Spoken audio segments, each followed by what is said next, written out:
This is Actualize Freedom, straight talk on growing clicks and conversions on Amazon FBA from people doing it every day. Now here's your host, digital marketing acrobat, Danny Kenji Carlson. What's up, guys? Danny Carlson here, and today we have the third member of Seller Tradecraft on this podcast. They are just some of the smartest guys around, so I couldn't resist. We just had to get all of them on here. Nick Young is an 8-figure Amazon FBA entrepreneur, and he sold over $35 million in 3 years, and is one of the masterminds behind the Seller Tradecraft. It is a place where you can learn how to sell on Amazon FBA, and in my opinion, is some of the best and truest and most accurate information out there about how to sell on Amazon. Like I just said, he sold over $35 million, and he knows what he's doing. He's not someone out there who's just trying to sell courses and just teach you beginner BS. Nick knows what the heck is going on. So welcome to the podcast, Nick. How's it going? Thanks so much, Danny. Appreciate you having me here. Awesome. So something I know that you're really good at is launching new products on Amazon. And I know a little bit about how you guys do it, and it is different than a lot of sellers out there. So explain a little bit about what is the process for finding and launching a good product on Amazon for you guys. Yeah, I mean, I think one of the issues that a lot of people have when they're selling on Amazon is they get too focused on the launching part. I mean, I think launching is obviously important, but really, I think, the launching aspect starts all the way from product development, right? It starts from actually identifying a good product. Now, you can take a really bad product and you can market the hell out of it, do all the techniques, and even doing some black hat stuff, and you're not going to get a product that hits well or resonates with an audience. So for us, all of that research starts from the very beginning of really identifying a category that we think, has a lot of opportunity. So not only do we look at a product, we also look at category expansion potential. And then we'll say, okay, well, this is a good product. There's a lot of opportunity for us to expand, to add value. And we have to make sure that that product is obviously a better value than what's available out there. I think, gone are the days of, having a Me Too product where, you just find this product and you say, okay, well, I want to sell this exact same thing. I'm going to do the same price. We never do that ever. It really comes down to merchandising a product that has the best value, and that's clear in the price point. And it's reflected. And let's say, you found a product that sells a 1-pack, you sell a 2-pack, a 3-pack, or a 4-pack, because you're basically creating the price point that doesn't exist on the market yet. So that's what we look for. Is there an opportunity for us to, pave the way forward in terms of adding more value, in terms of creating a unique customer experience? And from that point forward, we'll source the product, and then we'll launch that product, using a variety of different ways. I think, at this point, it's pretty, well accepted that discounted purchases do not do much at all.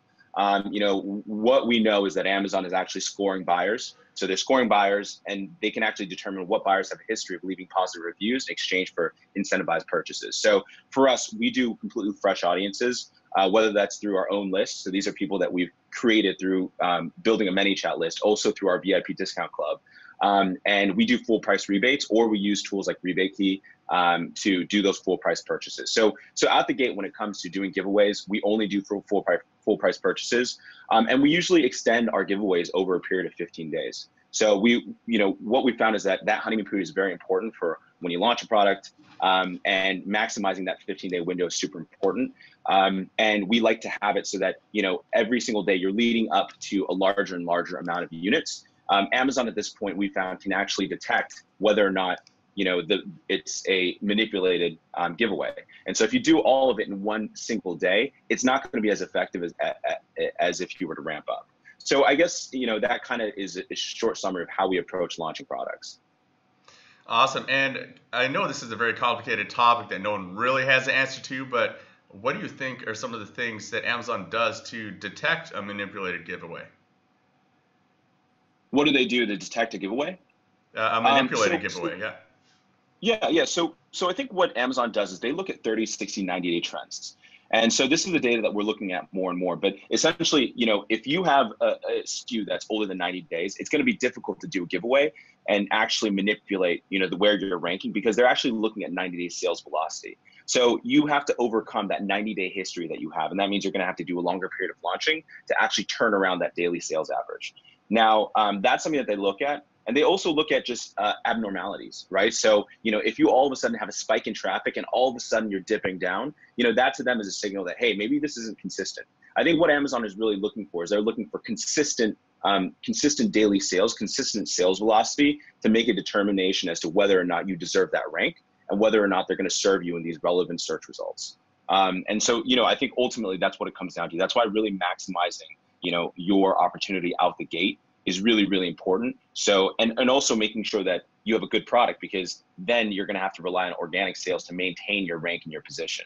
If you have a really crappy product, then it's going to be difficult, and your listing is going to tank, even if you had a fantastic launch, because it just didn't stick and it didn't resonate with customers. Awesome. Okay, and let's talk about rebates for a second. So kind of a two-part question here. You do full price rebates instead of deep discounted coupons, for example.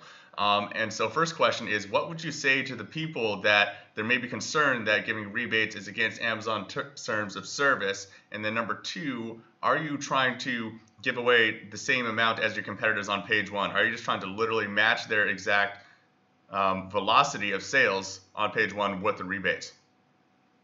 Yeah, so I think those are, so two questions. The first one was, what are people's perspectives in terms of how it impacts TOS and whether you're breaking TOS rules? Look, I think if you're doing giveaways of any kind of sort, right, with the intention to actually manipulate your ranking to get a higher rank, yeah, I mean, you're breaking TOS. So I think really it comes down to how comfortable are you walking a gray area, and how comfortable are you with actually feeling like you can cover your tracks when it comes to detection on Amazon's part. I think ultimately, when it comes down to the fine print, rebate key works because it's considered a manufacturer's rebate. And so that's the way they kind of work around the system. When it comes to doing full price rebates onto your own list, that's more of a gray area. And I think that's really up to any single person to determine as to whether or not they want to do that. What a lot of people are doing nowadays is they're actually creating a separate Facebook page that's not associated with their brand, and they're actually using that for their full price rebate. So let's say they have a list, they'll use that list in this separate Facebook page so there's no association, and they'll actually run the rebates through that page so that it's not directly associated with the brand, and therefore you have some kind of plausible deniability. But I think ultimately, when it comes down to, selling on Amazon, it's going to be difficult to really do well if you're not comfortable walking in the gray area from time to time, because that's just the way things are done. And so that hopefully that answers your first question. Does that all make sense? It all makes sense. Really, nothing is super black and white when it comes to Amazon TOS, of course, right? Exactly.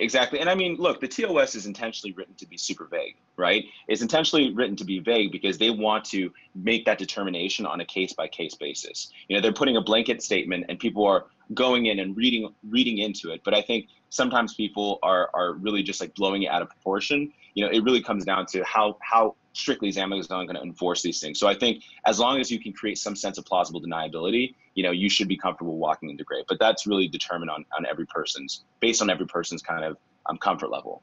And sorry, what was the second question again? And the second question is, with the rebates, are you giving away, trying to match the sales velocity of the page one competition, similar to the common way to do it with 90% off coupon codes, for example? Mm-hmm. Yeah. So, I think really it comes down to what type of giveaway are you doing? Now, if you're doing a full price rebate, what we've found is you only need to give away you don't need to give away as much as you would normally need to in order to start ranking for the first page. So what we typically do is we'll take the Helium 10 CPR number, we'll do maybe 20 to 30% of those units. And then we'll run a full rebate key campaign, and we'll do a full rebate campaign to our own list. And what we found is if we're able to get those full price purchases with the targeted keyword, and we'll use a tool like our tool called Pixelfy to, tie that keyword attribution to a super URL, we'll find that we'll rank very easily within the third or fourth day. So really, what we found is if your buyers have a high trust score, meaning they don't have a history and they haven't been scored by Amazon to be an incentivized buyer, then you need less purchases. However, if the people that are buying your product, even at a full price, if they have a low trust score, meaning they have a history of buying things at a discount and then leaving 5-star reviews, which is totally abnormal behavior for any buyer, then what you'll find is those purchases aren't going to count for much. And so the reason why we like Rebate Key is because Rebate Key, they're pulling in 20,000 new buyers every single month, and they've had a really consistent flow of that. So we've been able to see a lot of effect with that. Who knows how long that'll last for? We're not sure, but so far it's worked really well. But ultimately, the long-term game is really having your own list. That's where you can actually control the experience from beginning to end. So, we now have an entire funnel And we can talk about this later, but it leads to, it's a post-purchase funnel. And then we can start building an audience using that and retargeting them with a variety of different tools. Yeah, that segues perfectly into that, because I know you're also very good at the ManyChat marketing and stuff like that. So is that what you're talking about here? Is it just the messenger marketing on ManyChat, or are you also incorporating emails, Amazon follow-up emails? What does that all look like?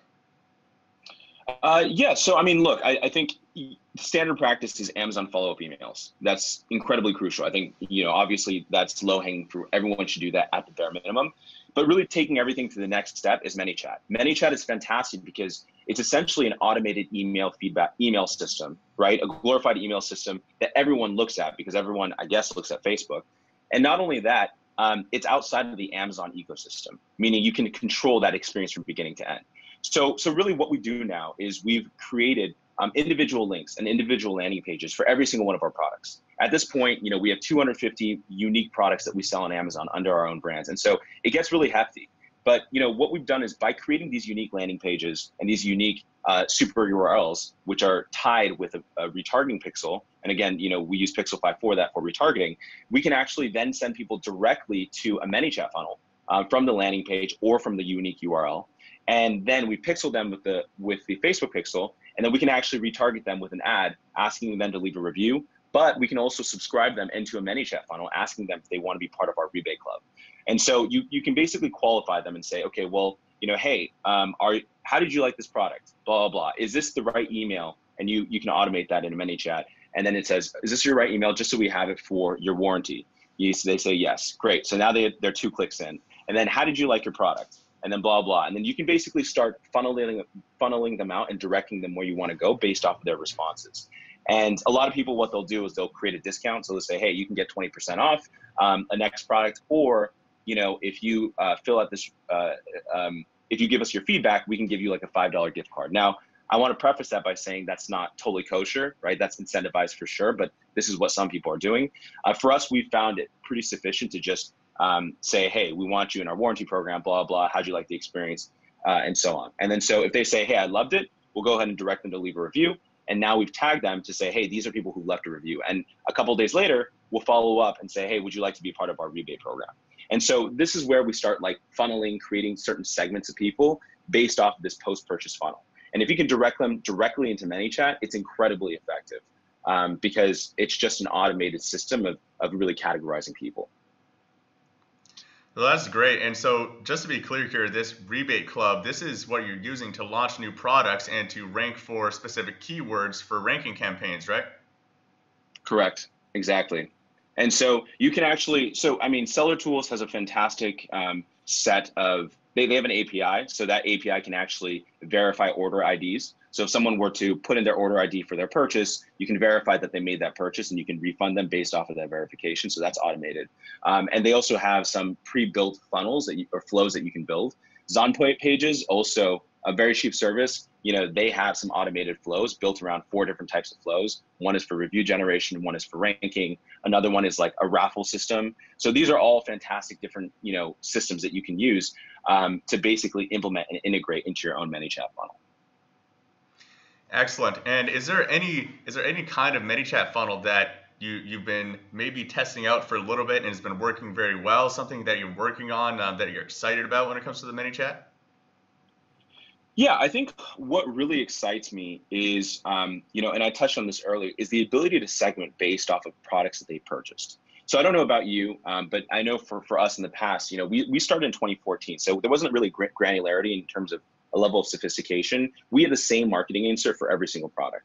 And so now we've really transitioned this into where with this unique URL, we're able to retarget based off of what they purchased in the past. So now I can say, okay, well, everyone who's purchased this, this whiteboard pen, right, that's purchased from us, and let's say I sell water bottles as well, they're going to be in 2 different funnels, or maybe they'll be tagged differently. And because I know what they purchased in the past, I can actually retarget them with an ad to have them leave a review, or I can retarget them with a similar product because I know they purchased it and I know they said they liked the product or they left a review. So it really creates a bunch of opportunities for you to be able to use the system of Facebook to really, I don't want to use the word manipulate, but really affect change on your Amazon listing because you know exactly what audience you can pull from for launches. You know exactly what audience you can pull from to leave reviews, all that kind of stuff. So I think that's incredibly powerful. A lot of people aren't segmenting, and that's really taking things to the next level, because that wasn't available, and there weren't any tools available to do that before. But now with these these retargeting tools, it makes it a lot easier for you to do that.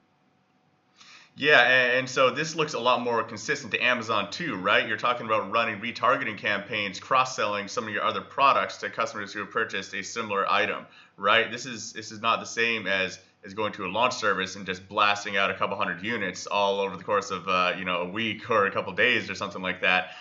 This is just consistently boosting up your sales and increasing your lifetime customer value, right? Exactly. And what happens is, as you start building this list, your company becomes more and more valuable because you have a systematic way of actually launching products. You have built an audience.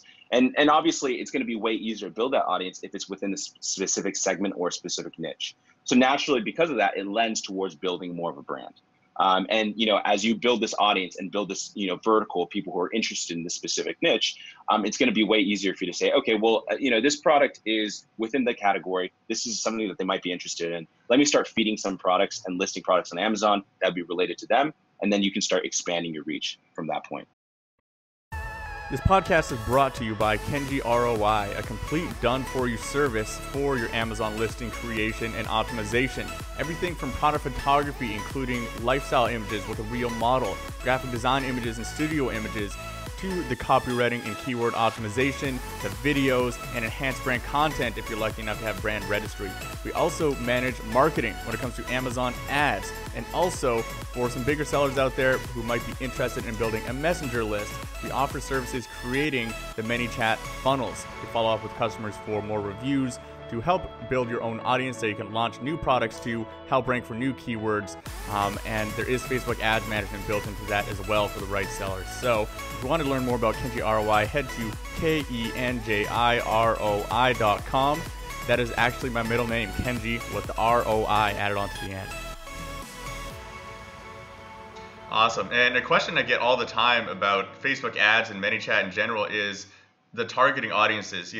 Obviously you can create a custom audience of your kind of matched Amazon data. You can create lookalike audiences, or just target interest-based audiences, people who are into pets or dogs and stuff like that. So what would you recommend? Like, what is a good starting point for audiences, and then maybe a place to expand into there once you've tapped into that?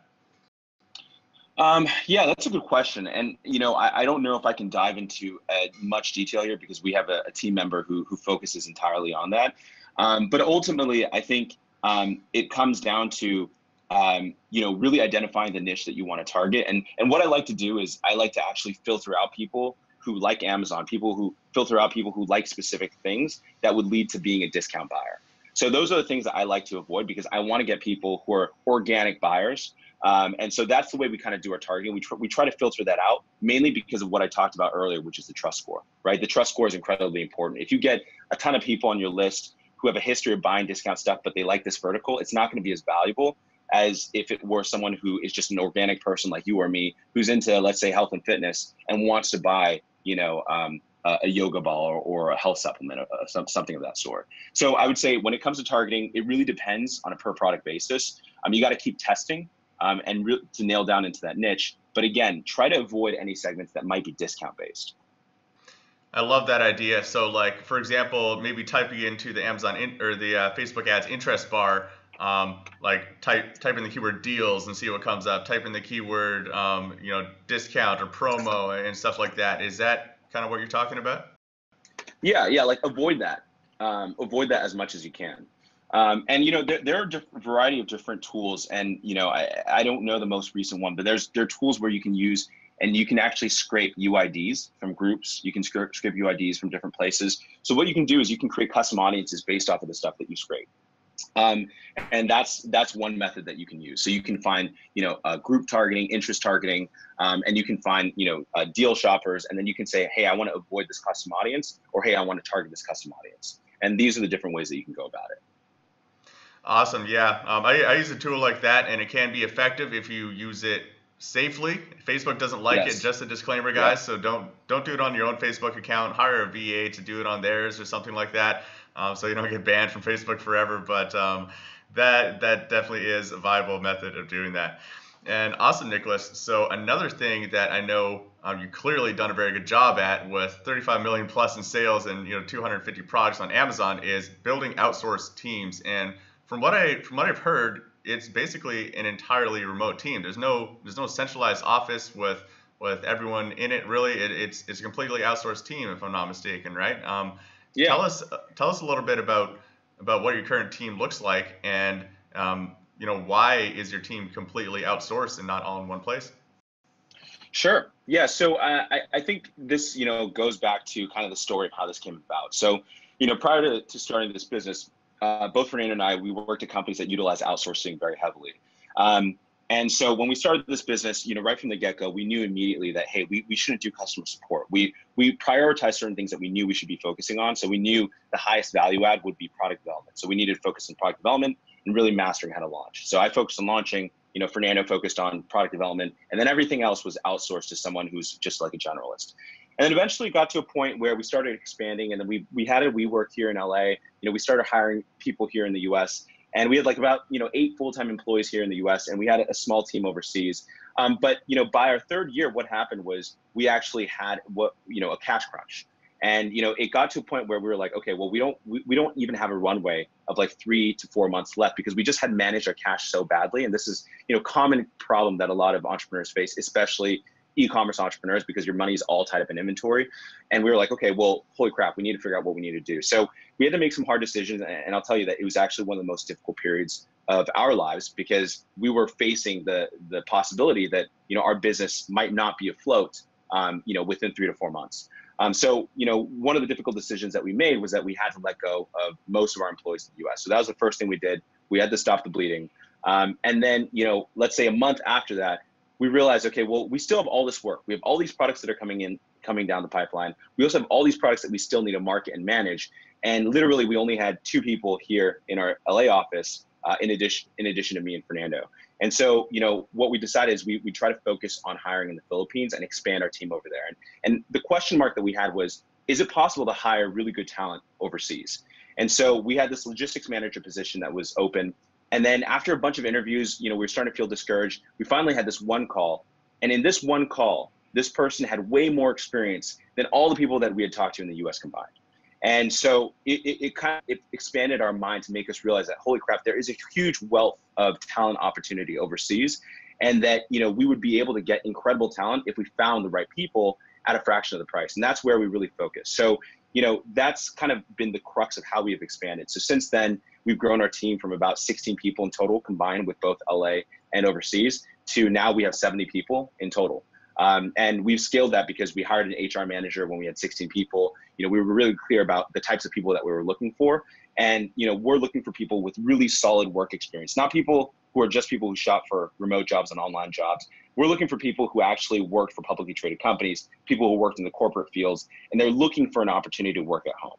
And those are the types of people that we really like bringing on our team, because these are the people that appreciate the opportunity to work from home, and they also bring real corporate experience, and they're excited to work at a startup or at a young company. And those are kind of the facets that we look for. And if you're able to find those diamond in the roughs in the Philippines or Ukraine or wherever it might be, there's incredible leverage that you can build in terms of your operations, where you're able to keep your operational expenditures incredibly low. But as your business grows and you add more and more products, your profitability increases exponentially, because the amount of people you need to hire relative to the amount of products that you add up is not matched. And so since your operating expenditures for hiring goes like this, but your revenue and profitability goes like this, you start getting more and more margin at your net income and the bottom, the net of your business. Does that make sense?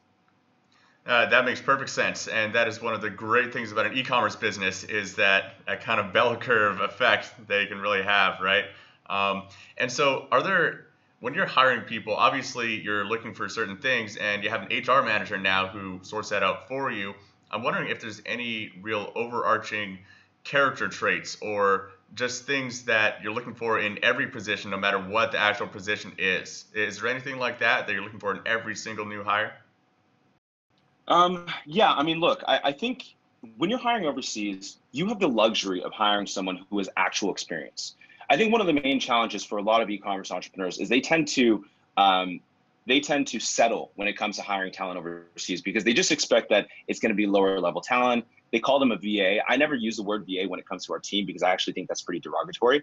It actually implies that, and in your mindset, when you call someone a VA, you're implying in your head and also externally, this person is of a lower level in skill set.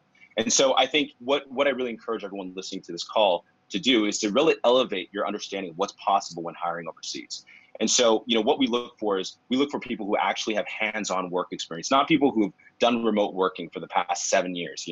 That's not what we're looking for, because usually those people, are the typical VAs. We're looking for people, whether it's through LinkedIn or through online jobs, who actually have hands-on corporate experience, and actually took knowledge from these companies that they've worked with and worked in teams, and they're able to bring that into the team that we have, that's remotely built. And so, in the Philippines, you have the luxury of paying, a fraction of what you would pay here, but still at the higher end of what you pay in the Philippines, but it's worth it to get that better person. So why not overpay, or why not pay what they're looking for, or maybe above what they're looking for if they're worth it? Because you can afford it. It's still a fraction of what that person would be worth here. And I really want to encourage people to shift their perspective of what it means to hire someone overseas for themselves. Absolutely love that, and I've had the same experience too with the agency Kenji ROI. Philippines has a great talent pool of people who have 15 years experience, 20 years experience in a certain field where, for the same or less price as you'd be paying a college, fresh out of college person in the United States, right? It's incredible value. So another question too is, I think a lot of people get hung up on, they find one place to hire people, like let's say it's Upwork, and they look for all the best candidates on Upwork, they put a job posting on there, and they make a hire just based on only that talent pool because that's where they know to get the talent, right? Mm-hmm. So where do you find, where are the good talent pools, and is it multiple talent pools? What does that look like? Yeah, that's a good question. I mean, we find a lot of our candidates on LinkedIn, so that's a fantastic resource. Another one is, once you hit scale with your team, even if you have like 15 team members, a great way is getting referrals. So referrals and providing a really huge incentive structure. So we pay anywhere from $300 to $400 per placement from anyone who's referred internally. And that's typically a great measure because if you are really clear about your culture, you're really clear about your vision, they'll know whether this person is a fit or not. And they also don't want to be embarrassed if, they're bringing someone in and that person is fantastically a bad fit. So I would say that's another great resource. And online jobs is another one. I mentioned that as a bad one, but it's just that everyone's looking on online jobs and the pool, can be really remote focused. But either way, it's starting to grow bigger and bigger, and we use online jobs for sure. It's really a matter of, on online jobs, can you screen candidates effectively? And one trick you can use is you can, just put an equation in the job posting and then have them respond to the posting with the response or the answer to the equation or to the math problem in the subject line. You can filter out for people who are detailed and not detailed. But that, LinkedIn, there's another website called Caliber with a K. And really, I think it's about not settling and being really proactive about making sure that you're reposting. On online jobs, if you repost, you're going to get to the top of the search again. And when people are searching for jobs, some people are searching only on Monday and Tuesday, some people are only searching on Thursday and Friday. So you just don't know what pool of candidates you're going to get every single day. So, if you're more consistent and you post every single day those jobs and you repost them, you're going to get a ton of candidates coming in, and there will be someone who comes in. But again, don't settle. I mean, I know it can be an exhaustive process, but once you find that talented HR manager, that talented executive assistant, it's going to reduce your workload significantly. And that's something, the reposting is something that you can delegate, and that can be done for you. So yeah, I would say that, it's important that you talk to a bunch of candidates, a bunch of qualified candidates as much as you can, and then go with your gut. I think, a lot of people are more in tune than they think when it comes to their gut as to whether they're settling or not. And so really, I think, let that kind of guide your decision too.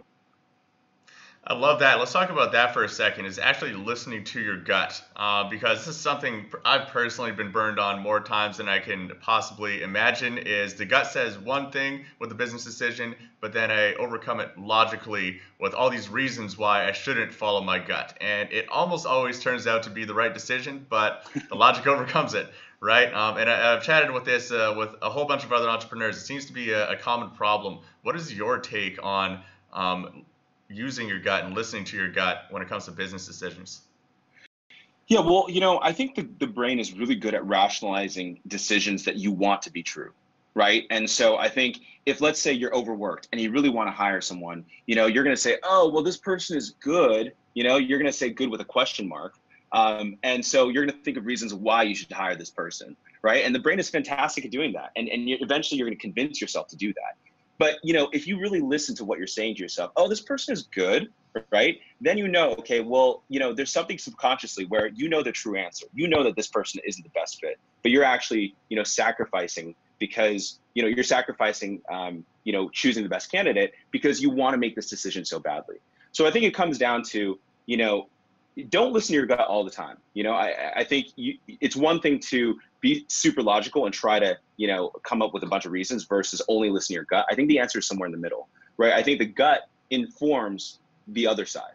Meaning if your gut tells you, okay, well, I'm really settling, then I think you can use your logic to explore that decision and say, okay, well, is that the truth? Like, is there logic behind this? Does this make sense? Am I settling? And I think those are the realistic questions to answer. But, and that's very different from saying, oh, I'm overworked, I'm overstressed. I think this is the right person. Let's just go with it. And so does that make sense? I think there's a clear distinction between the two. Yeah, I think that makes a lot of sense. And that is the constant struggle of not completely just discarding the gut because it's some gut decision, because there's a lot of good information that the subconscious brain it has, and that's what's making that decision, right? But then again, if you give that gut decision full reign, it's probably not the full picture either, right? So just balancing the two brains there, I think that's really, really smart what you said. And so my last question for you, Nicholas, Amazon is always changing. Digital marketing is changing constantly and consistently. What do you think are some of the key things that are really setting the businesses that are growing and will continue to grow versus the businesses that will start to drop off and fail in 2019 and going forward? I had a meeting with Amazon late last year, and I think, one of the things Amazon is really honing in on is they really want brands to bring their products to market. They know that there's a direct correlation between having more options on the platform and having more conversions and sales on the platform. So if they can make the world catalog available on Amazon, their success is going to be directly aligned with that. And so with that in mind, I think the brands and the companies that are going to succeed are the ones that can successfully create a system where they're constantly launching new SKUs, they're constantly innovating, new iterations or new versions or even completely brand new products that aren't currently available in the marketplace. Whether that means innovating through value, which is something that we do a lot, or innovating through actually creating a brand new product. I think those are the things that Amazon is going to look for. And I think, the other thing that Amazon, and this is kind of loosely related to your question, is that I think Amazon is starting to look at social signals a lot more. I think that's going to be more and more important. One of the biggest competitors that I don't think people are really considering to Amazon is going to be Instagram. And the reason why that's so huge is because I remember I was in Asia earlier this year, and I know people in Thailand who shop exclusively through Instagram. They go on Instagram, they find what they want, and they buy things through WhatsApp. And so, this is an incredible shopping experience, that allows you to see the possibility of what you want to buy and purchase through Instagram. And Instagram is just starting to roll out their e-commerce platform, but that's an experience that Amazon doesn't own right now, right? And everything is bottom of the funnel purchasing. So, I think the more you understand how Amazon people are buying on Amazon and the other opportunities available, the more you're going to understand where Amazon is going to go into. So Amazon understands that they're incredibly weak at the social discovery component, and that's something they're going to be building more and more. And so I think, not to say that there's anything specific you should be doing right now, but I think that the brands that are really positioned to do successfully are the ones that are keeping aware of those trends and really optimizing for that. So I think right now Amazon has, a program called Amazon Spark. I personally believe that, they're going to make that a huge cornerstone in the next couple of years of how ranking is determined. Because if you think about it, keywords are kind of like shelf space, right, in a store. And with the amount of products that are going to be brought online right now, e-commerce only represents 9 to 12% of all retail. That means there's still 88% that needs to go online, right? But right now we're saturated in terms of keywords. So there must be another component when it comes to finding and discovering products. And if you can really, double down and maximize the additional component of how people search and find products, whatever that is, whether it's through social or some other method that Amazon finds. That's, those are going to be the companies that really position to do incredibly well on the platform. I love that, and I think that's a lot more defensible of a business asset too, right? Because it's a lot easier for a lot of big Chinese companies with big budgets and maybe not the best English to figure out how to hack the Amazon ranking algorithm than it is to create a solid Instagram feed with nice things to say. Exactly. And just like that kind of aesthetic, that whole branding thing, that is infinitely more difficult for someone who does not understand the culture and the language in the United States. So, and it's probably arguably more complex to actually figure out and to make work, right? So, totally. I really like what you're saying there, creating a really defensible asset to drive the business forward going forward. Well, Nicholas, it's been really good having you on here. Where can people reach out to you online or learn more about what you're doing? Yes. So, people can reach out to me at nick@sellertradecraft.com. That would be the best way to get in touch with me. Awesome, man. And Seller Tradecraft, sellertradecraft.com is where they can find all the courses and resources and everything like that. Yeah. So you can find, all the resources that we have. We have a free YouTube channel, Seller Tradecraft. And we also actually have a pretty large Facebook group. So these are people that are active, anywhere from beginner to intermediate. People just asking questions. We don't normally answer questions in that large group, but it's a great community that we've built. So I highly recommend check it out on Facebook, Seller Tradecraft. Awesome, guys, and I totally recommend it as well. There would not be 3 Seller Tradecraft founders on this podcast if I didn't think it was really awesome. So definitely check that out. And if you guys want any of the resources mentioned in this episode, check out the show notes at actualizefreedom.com. And if you haven't already, please go leave us a review on iTunes. Love to hear your feedback, what you guys like, didn't like. Preferably leave a 5-star review on 5 different accounts, because that would really help us out. So until next time, guys, thanks for joining us and take care. This podcast is sponsored by the Helium 10 suite of tools, and we at Kenji ROI have been using Helium 10 for more than 3 years now. They have so many tools packed into one, I don't think that there's a better value, and we use it all the time for ourselves and our clients, so we can actually recommend it from real experience. We use their keyword tracker to see how our product launches are doing, the keyword indexing tool to ensure that you're actually showing up for your main keywords. Super important step right there. And also Magnet and Cerebro, a really powerful combination for finding keywords your competitors are using or just finding new keywords to put into your listing in general. You should be using this on at least a monthly basis to see if any new keywords are coming up, because new searches are coming up all the time, guys. Like, people are searching on Google.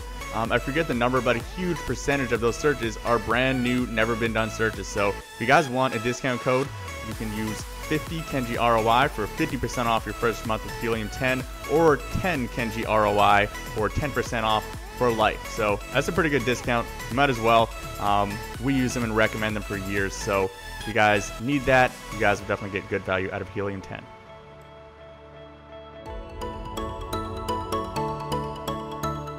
For show notes and resources mentioned in this episode, visit kenjiroi.com.